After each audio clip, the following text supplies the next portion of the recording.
Hello snowboarders of the internet, I'm your host Averin Lefebvre, and in this video we'll be reviewing the Battalion Evil Twin.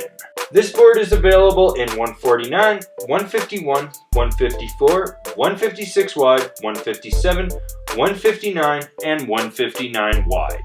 This board features Battalion's medium camber with 3BT and sidekick technology. So medium camber is just like a medium traditional camber. 3BT raises the contact points up, basically makes the board 3D, and then Sidekick kind of scoops out the nose and the tail. Basically 3D shaping in the nose and the tail. That's what you need to know with traditional camber.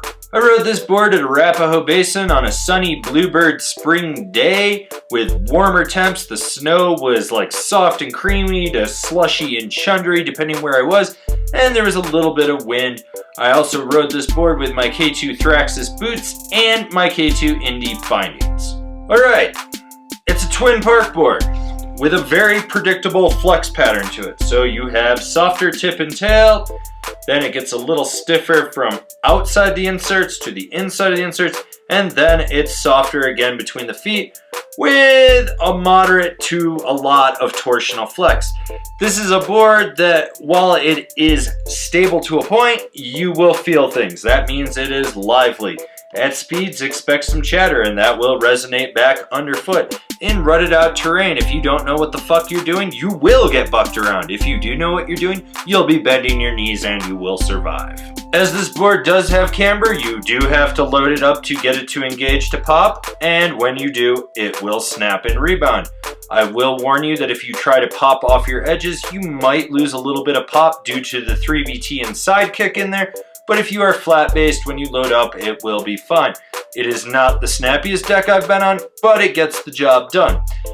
On jumps, it's at home on small to mostly large-ish jumps. I really didn't get to hit anything too big because it's the spring, it's a basin, that's just kind of par for the course.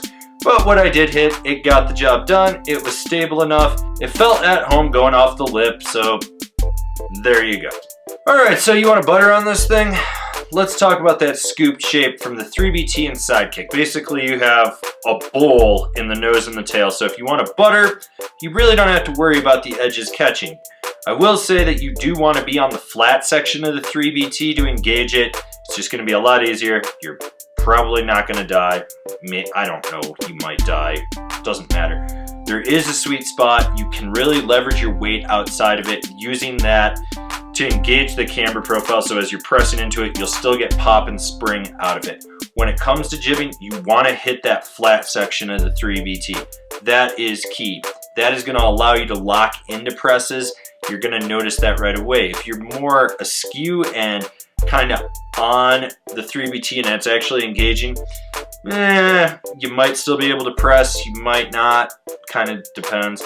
When you do get sideways with the board, the camber holds and it locks in fine. If you're a little more over your front or back foot, don't worry about hooking up the contact point. The 3BT will be engaged, hopefully, and it should be catch-free unless you're an idiot and then you hook up and then you're probably going to die, but that would have happened with anything that you're on. Short, quick turns and medium carves are really the strong suit with this board.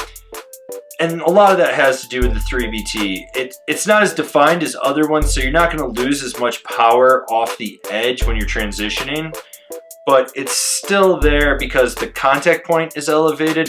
You're just losing that grip off the tail. Now, with this board, you can center flex it and drive it off the tail.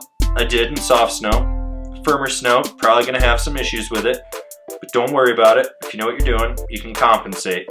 I will say that it is a little bit looser just because of the 3BT. That's just kind of how they are. It's not as loose as other boards with 3BT, but it's going to be a little bit looser. So if you're like riding a lot of ice and shit, you might want to look at something that's going to give you more grip out at the contact point.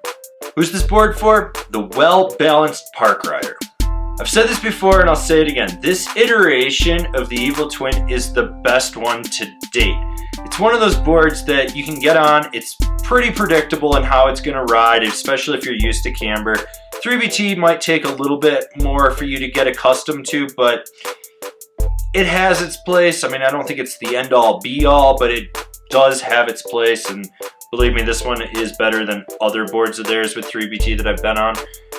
You do lose some power off the tail when you're in a carve just because of it, but it's not something that's going to be like, oh god, I fucking hate this thing. Unless you're one of those people that just doesn't like a 3D shaped bass.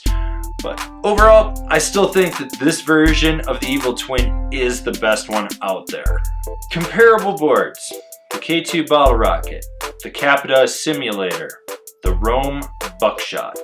This has been my review of the Evil Twin. Do you agree with it? Do you disagree with it? Do you own one? Are you gonna buy one? Leave me a comment down below. Let's have a conversation about this snowboard.